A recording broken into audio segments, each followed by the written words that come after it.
Hey there, Detroit sports fanatics. I'm Taylor Phillips, and welcome to episode 97 of Taylor's Detroit Sports on Spreaker. You can also find this and all other episodes of Taylor's Detroit Sports on iHeartRadio.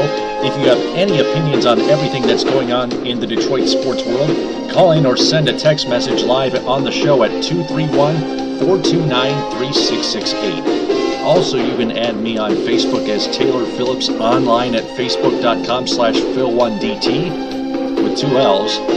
Like my Facebook page, Taylor Phillips' Detroit Sports page. Join my Facebook group, Taylor Phillips' Detroit Sports Group, and follow me on Twitter at DT2Phillips. That's with the number 2 and 2 L's. Tonight we're going to recap Pistons and Suns, a close one's yet another loss, and another Lions injury update, plus Max Scherzer, some Max Scherzer news, and I preview the Red Wings and Jets tomorrow from Manitoba, Winnipeg, Manitoba, that is. I also have a college basketball update, just one, between Western Michigan and Oakland.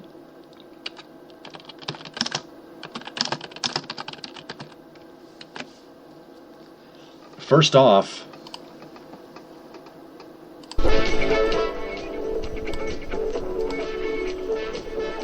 Pistons rallied back with a 9-0 run to take the lead, but the Suns grab a 2-point win, 88-86. Keith Langlois writes on Pistons.com, Stan Van Gundy knows that at times like these, the competition is as much between the ears as it is between the lines.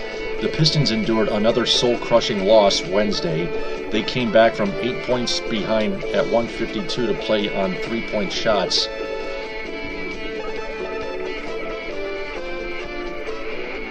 The last from Kentavious Caldwell-Pope with 34 seconds remaining to put them ahead by a point, and had the chance to win it on his open triple with less than 5 seconds left. But it missed, and they lost again, dropping them to 3-9 under head coach Stan Van Gundy. Eric Bledsoe's driving layup with 8 seconds after Caldwell-Pope's rainbow momentarily dissipated the gloom, proving the winner. Van Gundy said, quote, "Right now, it's just a matter of getting guys to really hang in there and keep fighting through stuff," unquote. For as much as they believe they can just easily win by 9-3 with a little providence and a friendly bounce or two, human nature opens them to a possibility of caving to a here-we-go-again mentality that can and often has besieged teams without any recent history of success to draw upon.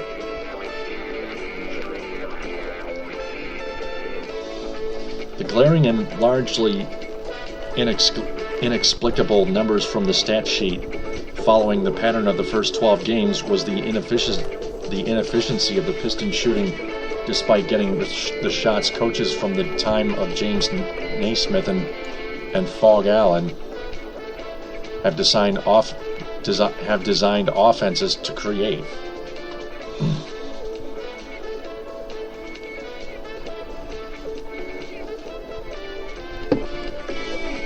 The Pistons outscored the Suns, a spread-the-floor devotee team, 46-42 in the paint, but it required 21 more shots, 53-32, to produce that narrow advantage. They did an admirable job stopping Phoenix transition with 10 fast break points and recovering to 3-point shooters, 4 of 15, and limited the damage of the 3-point guards that made Phoenix a unique team. Indeed, they held Phoenix 17 points under its 105-point average, number six in the NBA. That's 6th ranked.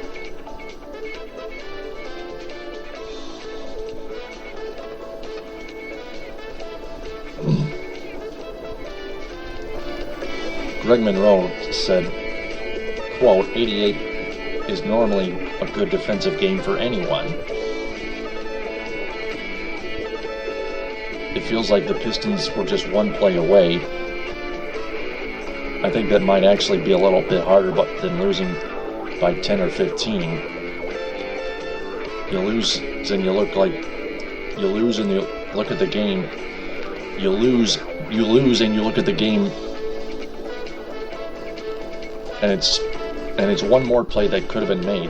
It makes it even tougher because you can pick out any play you want to, almost. Unquote. Greg Monroe was among the leaders of this team who spoke optimistically a week ago after tough road losses to two sizzling teams, Chicago and Washington, and the Pistons wound up winning at Oklahoma City and battling the red-hot Memphis Grizzlies to the wire to finish that 4-game trip.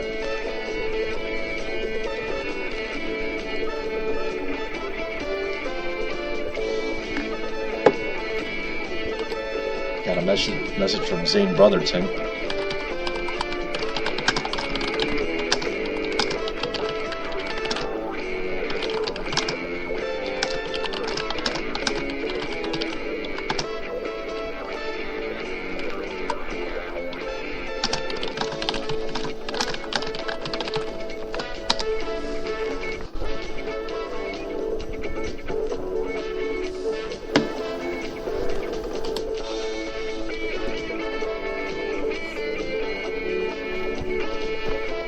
It's tougher to remain buoyant when you've lost consecutive games at home to teams Orlando and Phoenix not projected in the playoff field. Greg Monroe said, anytime you lose, period, frustration builds. He finished, especially when it's consecutive. We just have to win some resiliency right now. We have to come in tomorrow, get a good day of work, go on the road and try to get a win. Unquote. Monroe finished with 18 points and 12 rebounds. That's a double-double. That's a double-double. Van Gundy doesn't wear losses well, but he found a silver lining in the fight that oozed out of the unit he cobbled together in the fourth quarter.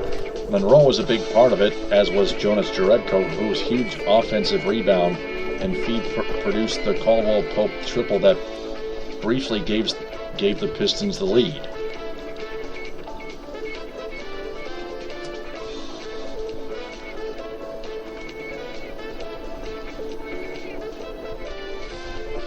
Van Gundy also said, quote, I thought our guys down the stretch, they played really hard. They didn't give in. They made some big shots. They got some big stops. Yeah, late in the fourth quarter in that 9-0 run, they did. Got a big offensive rebound out of Jonas Jerebko. Guys really fought hard and did a lot of good things down the stretch. I wouldn't use the word sorry for them because it's not that type of game, but I have empathy for those guys who finished and how hard they went, the effort they gave to try to get that done. Unquote. Even Smith, who sat the entire fourth quarter, went out of his way to praise the work of those players. He said, quote, you've got to go with what rotation is working at that time. That's what we went with. We just came up short. We fought back hard, though.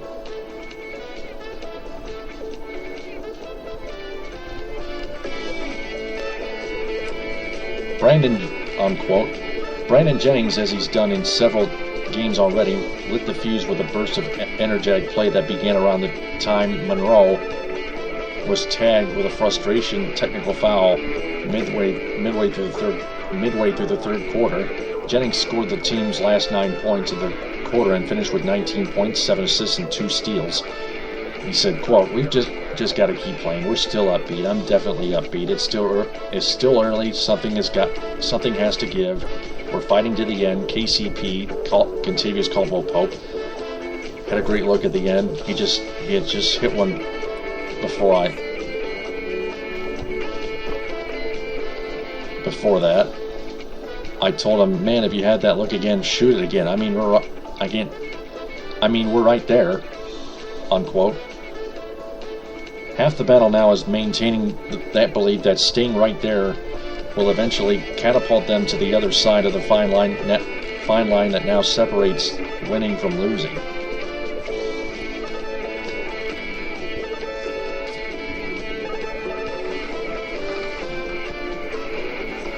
The Pistons were behind most of the game.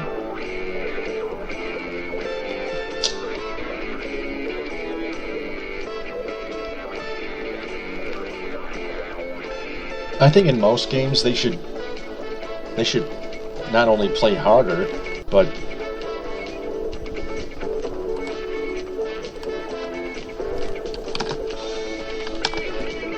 they have to try to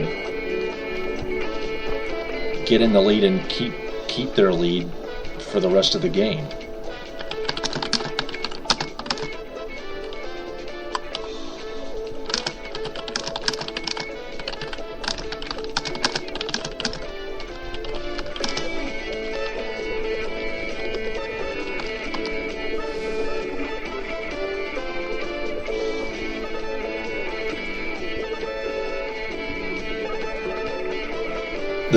The Pistons could have held on to their lead had Jonas Jerebko not stood there like a stool pigeon when the Suns had the ball,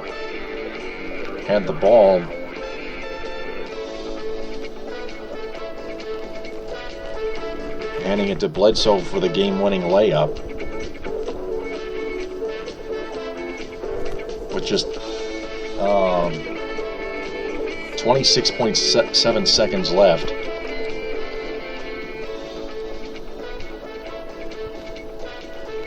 Jonas could have just stood in front of Bledsoe and at least taken an offensive foul. And then there was another point where with 11 seconds left, Jonas Jerebko coughed the ball up to Phoenix, who lost it out of bounds and gave the Pistons another chance, when Jonas Jerebko could have just taken a shot. There were no other Pistons there. I don't even know who the heck he was passing to.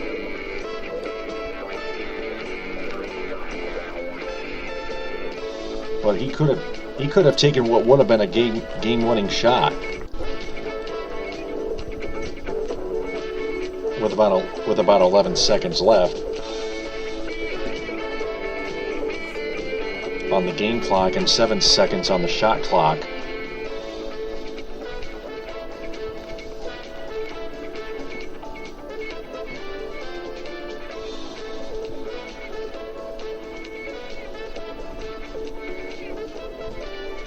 But since then, the Pistons just couldn't score, and the Suns were able to hold on. Were fortunate enough to hold on to win.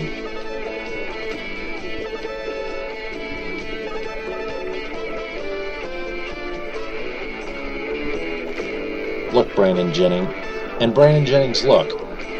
I know it's early, and your team is 3-9, but that is one of the most pathetic starts to an NBA season.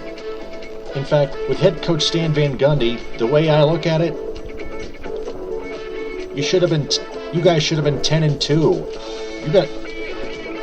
That's how you should have started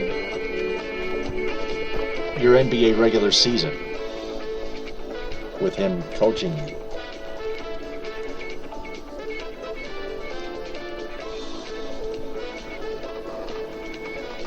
Pistons go on the road to Milwaukee Friday and play the Bucks at 8 o'clock on Fox Sports Detroit and on the new Detroit Sports 105.1 WNGC FM in Royal Oak and in the Detroit area.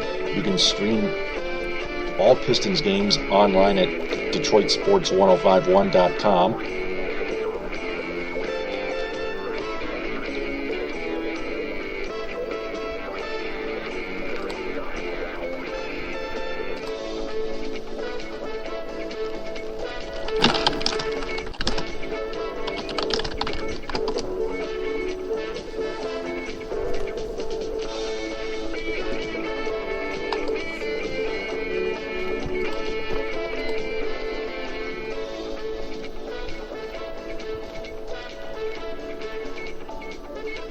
Let's get to some Lions talk. Unfortunately, the Lions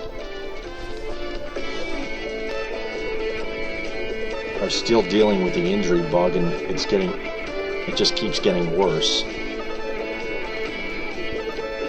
Because Joique Bell did not practice earlier this Wednesday, that was earlier today, due to an ankle injury that he actually suffered this past Sunday in Arizona against the Cardinals. He left the game with his ankle injury in the third quarter after getting awkwardly bent backward while being tackled by defensive lineman Calais Campbell and Dan Williams. Bell's injury is coming off the heels of starter Reggie Bush missing three of the past 6 games, written by Justin Rogers on MLive.com, also with an ankle injury. The third back in the rotation, Theo Riddick, has also missed 2 contests this year. In addition to Bell, the Lions were without 4 starters on Wednesday. Defensive tackle Nick Fairley with a knee injury and guard Larry Warford with a knee injury continue to recover from long-term injuries. The team also continues to take a cautious approach with All-Pro wide receiver Calvin Johnson with his ankle injury. Finally, defensive end Jason Jones was excused from the session for a non-injury issue. Bush and right tackle Adrian Waddle with a knee injury were limited.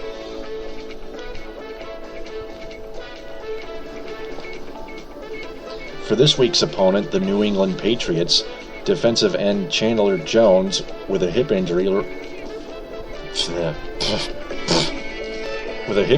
remains sidelined.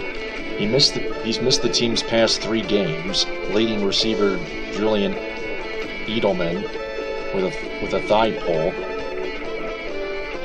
was among the players limited on Wednesday.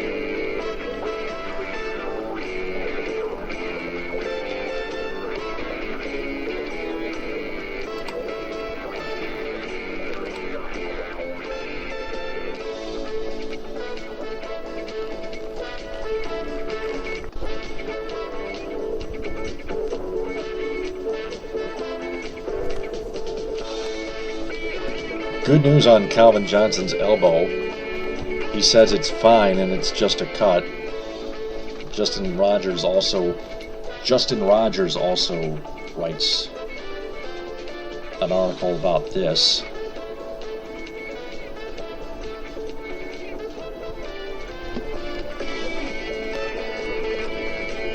He got his elbow cut this past last Sunday's game in Arizona.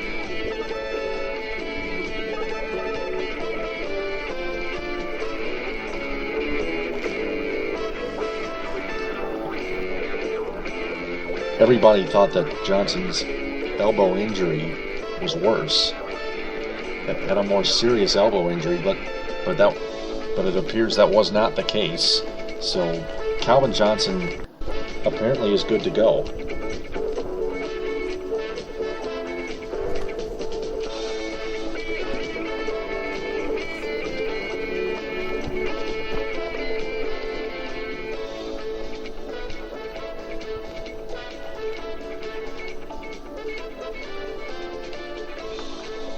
But let me get back to Larry Warford. He begins his rehab assignment for his sprained knee and is on course for a return to the lineup this season for the Lions. Written by Kyle Meinke on MLive.com. Larry Warford spoke for 2 minutes, 30 seconds about the knee injury that has sidelined him for 1 game with more to come. He says he hopes to be back. He said he hopes to be back really soon. Quote, 2 other times he said he hopes to be back really, really soon, unquote.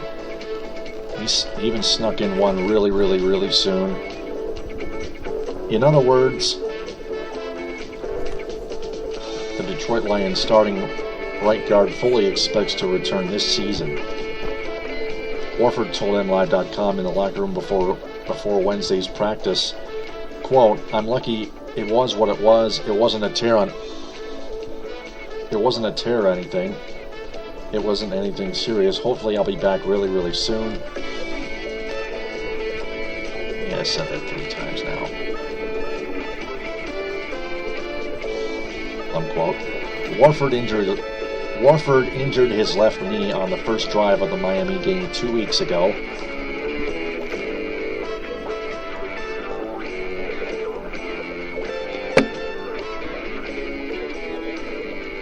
He characterized the injury as a knee sprain and said there was no structural damage or tearing. The knee is healing quicker than expected, and Warford already has begun his rehab.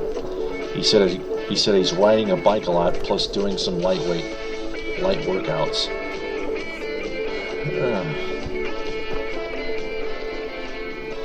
He walked through the locker room Wednesday without so much as the use of crutches, though he was wearing a brace and walking with a limp.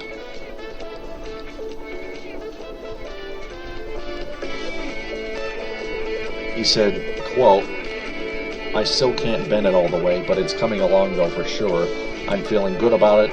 The speed it's recovering at, I'm pretty excited about it." I was like, yeah, let's go. I'm tired of sitting here watching. I'll be back really, really, really soon. Okay, Larry, enough of that really, really soon stuff, okay? He was selected in the 3rd round of last year's draft and flourished immediately in a mainstay in Detroit's lineup. He played every snap last season without allowing a sack and soared into the discussion for Offensive Rookie of the Year. He was the best offensive lineman on one of the league's best offensive lines. Warford was a little more up and down to open the season, with Dominic Raiola struggling to his left and Adrian Waddle in and out of the lineup to his right.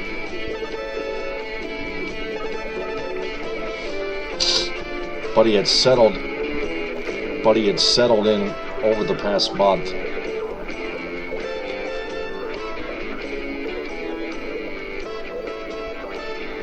And was playing well when he suffered the injury. Rookie Travis Swanson started in his place Sunday against the Cardinals and will be back in the lineup for this week's game in New England against the Patriots. Players aren't allowed to talk about their timetables for return, and Warford was complaint, "I'll get shot," he quipped. But he also made it no secret that he feels as though he dodged a bullet and will be back for Detroit's playoff push.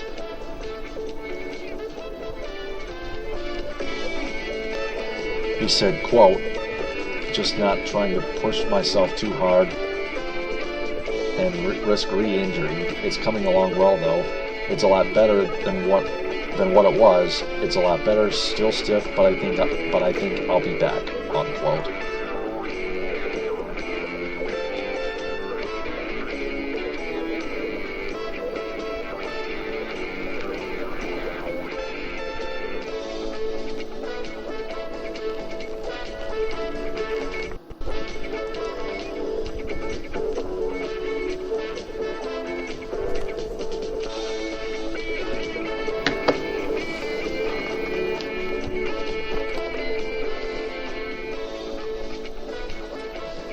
And speaking of the Lions and Patriots, which is coming up this Sunday at 1 p.m. Eastern on your local Fox television affiliate,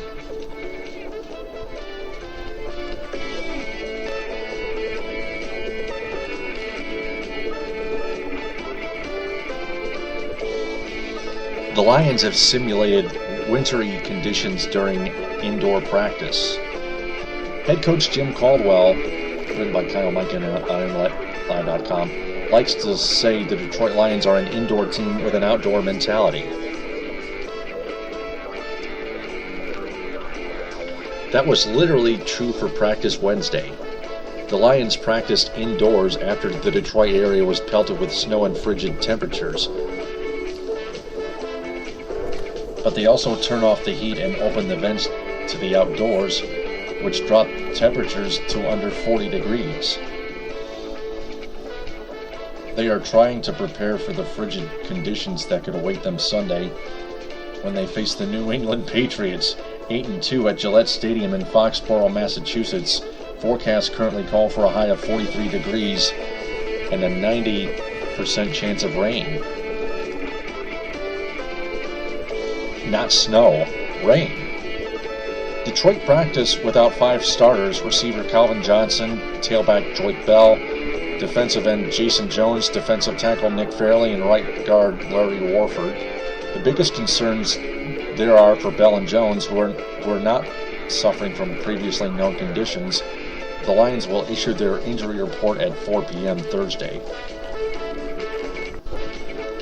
Detroit is taking precautions with Johnson's sore elbow and ankle, while Fairley and Warford have been out with knee injuries and won't play against New England. On a positive note, the Lions did get back 3 starters at practice: tailback Reggie Bush. Tailback is a running back, actually.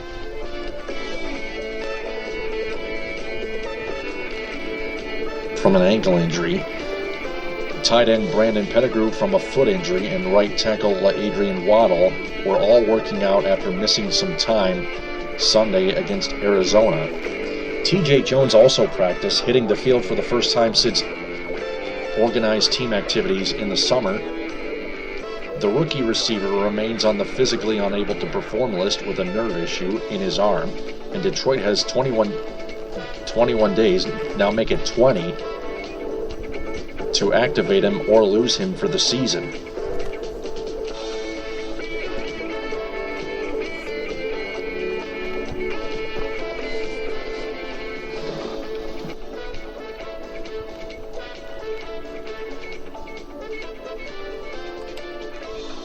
Here's some extra news on Eric Ebron, their other tight end, from Kyle Mikey on Endline.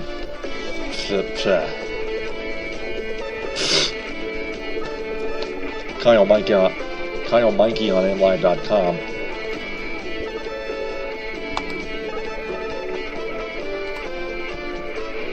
Joseph Fourier and Eric Ebron will make their return to the Lions on Sunday.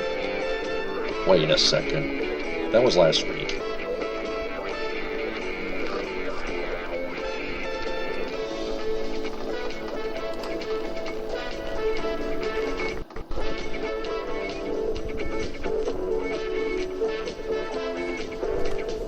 That was right before game time. So Eric Ebron and Joseph Fourier will both play in New England, of course. Let's just get to 5 things to watch.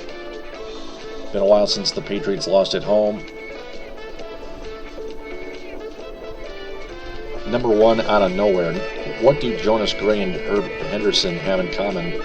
The correct answer, of course, is who's Herb Anderson? Henderson was a rusher for the Evansville Crimson Giants in 1921, and he was the last player to score his first 4 rushing touchdowns in the same game, until Gray, who accomplished the feat last week for New England. He racked up scoring runs of 4, 2, and 1 and 1 yard. He finished with 201 yards overall, and after entering the game with 131 yards in his career. Gray, amazingly, did not lose yardage on any of his 37 carries.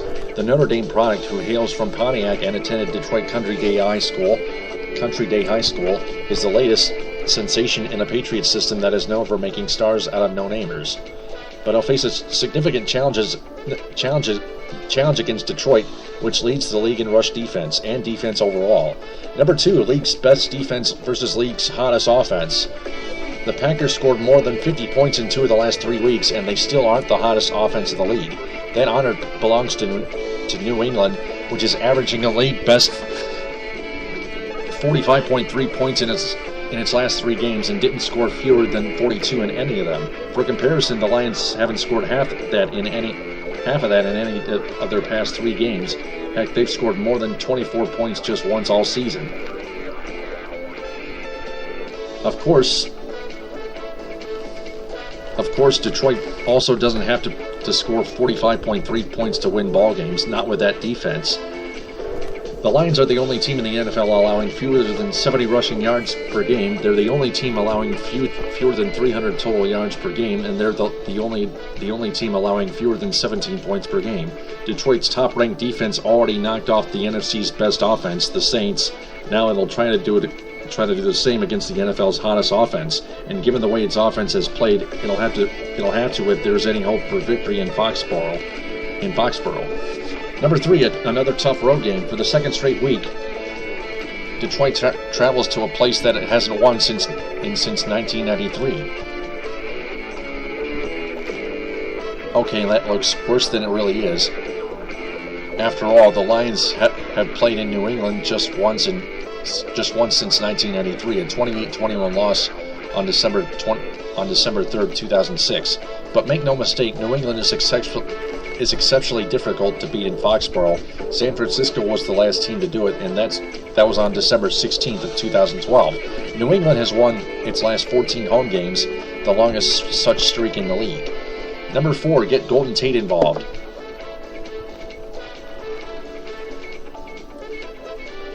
Tate was a top 5 receiver entering last weekend, both in catches and yardage. He had racked up more yards after the catch than anyone in the game. The Lions attempted to throw him a pass twice, none in the second half. Jim Caldwell says it was simply a flow of the game kind of thing, which film says could be true. Whatever, this guy is too good to simply ignore. Caldwell says some games Tate will get 10 balls and other games 1. Considering how good this offense is, as in not very, Detroit probably won't win too many of the latte variety. Tate has the surest hands in the NFL, and you have to keep him involved.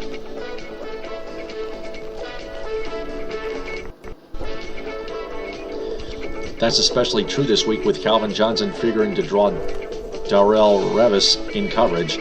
That's a tough matchup, and Tate needs to be available, or Matthew Stafford could be in for another long day. Number 5, start fast, no joke. The Lions have been notoriously slow starters in the past 4 weeks. In the past 4 weeks, they've averaged 4.8 points before halftime and scored just 1 touchdown. They trailed in three of those games. Detroit was able to win 3 of them in the second half due to some Matthew Stafford heroics. But that ran well dry last week.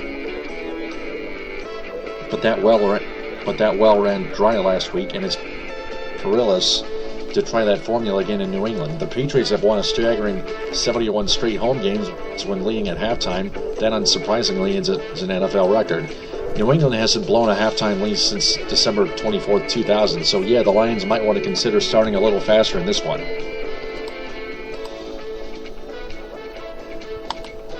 On to the Tigers now. 2 days ago, John Heyman from CBSSports.com wrote an article, "Might Yanks revisit their low-key winter plan and shoot for Scherzer?" Max Scherzer, the starting pitcher for the Detroit Tigers, right now is a free agent who recently turned down a $15.3 million qualifying offer from President and General Manager Dave Dombrowski of the Tigers.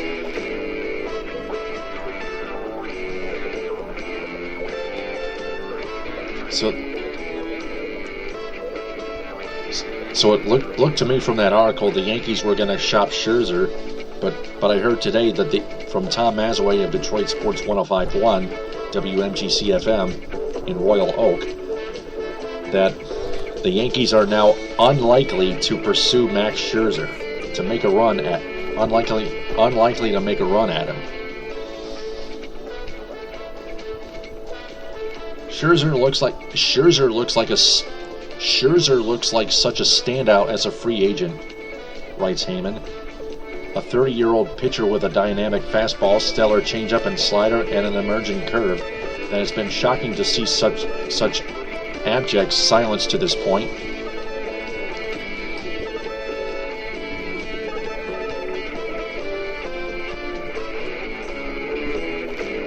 It is assumed the Cubs are in on him to some degree because the Cubs aren't in on anybody who's anybody, though the perception is that John Lester or a trade target such as Cole Hamels may be more likely for the Cubs because of the attachment of a draft choice in Scherzer's case, not to mention the familiarity of Cubs Funkos Theo Epstein and Jed Hoyer with Lester. The Red Sox also presumably have to take a look at Scherzer, but they too have a long-time link to Lester, who has been tied so far also to Boston, Kansas City, and Toronto too. As for Scherzer, who went 18-5 with a 3.15 ERA in 2014, it's so silent that it's almost eerie.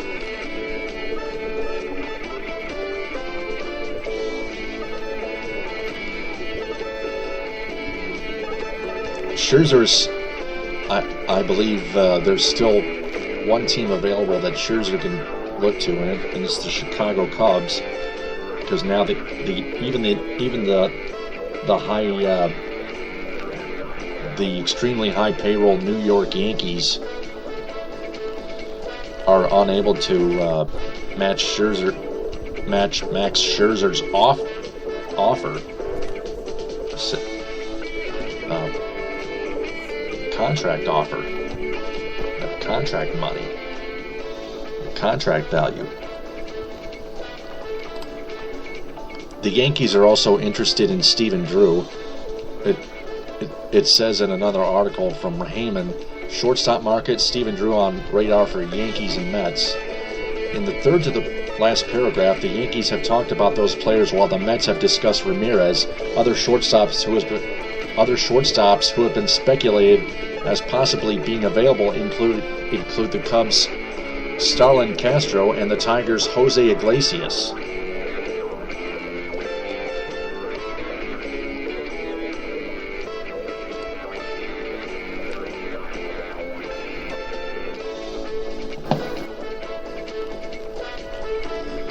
Oh yeah, Jose Iglesias is available.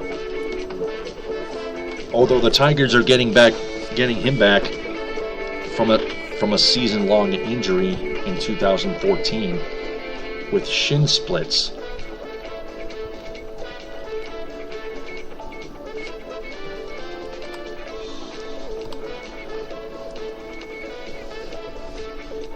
If Iglesias goes, then the Tigers will have to pursue a new shortstop.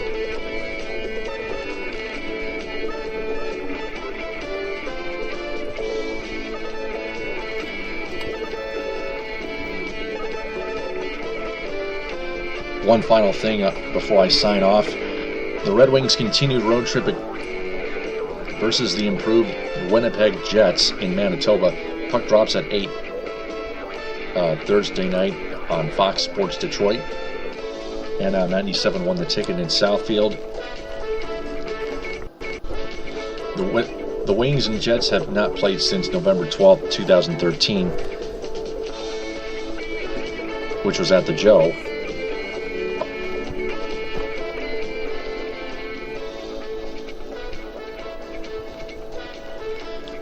The Wings started a 3-game road trip by blanking the Columbus Blue Jackets 5-0 on Tuesday.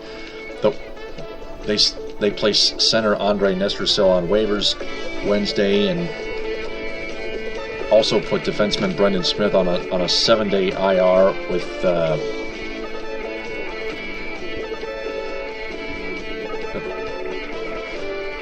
due to a hand infection. Center Pavel Datsyuk, with his sore groin, accompanied the team to Winnipeg. Peter Mrazek will start against the Jets in net for the Wings.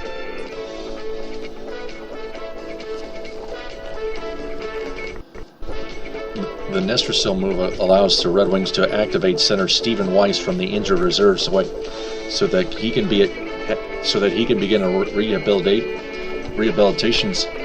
rehabilitation assignment with the Grand Rapids Griffins. The Wings also recalled defenseman Xavier Ouellet from the Griffins and placed and that's about it for the Wings. For the Jets, Winnipeg broke a short 0-1-1 slide Tuesday with a 3-1 win against the New Jersey Devils at MTS Center in Winnipeg. The Jets return home this week after a stretch in which they played 9 of 11 games on the road. They will compete in a three-game homestand Sunday against the St. Louis Blues. Coach Paul Maurice presided over an optional practice Wednesday, defenseman Grant Klitzholm with suffering illness, missed his second consecutive game Tuesday. Adam Party again replaced Klitzholm on the team's third defensive pairing. After finishing their homestand, the Jets will begin a three-game road trip next week. Winnipeg's power play has one goal in its past 25 opportunities and went over 5 against New Jersey. However, Winnipeg's penalty kill is 6th in the NHL. The Jets ranked 29th in the league in goals per game, 1.90, but are 4th in goals against with 2.05. Right winger Michael Frolik has 3 goals in his past 4 games. He's a player to watch.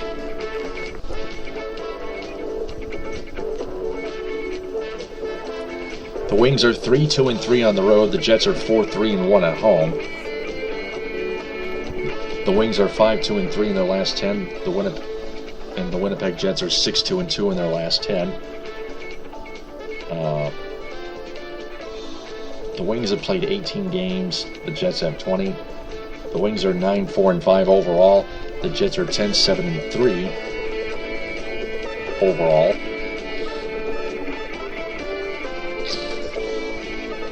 The Wings have 23 points, and so do the Jets.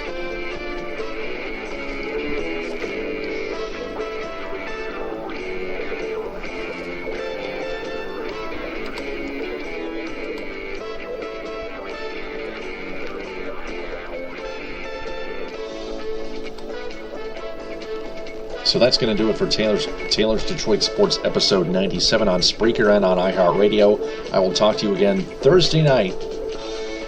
Also, the Western Michigan Broncos beat the Oakland Grizzlies in college basketball 82-71 in Oakland in the Southeastern Territory. I will talk to you again on episode 98. TTFN, ta-ta for now.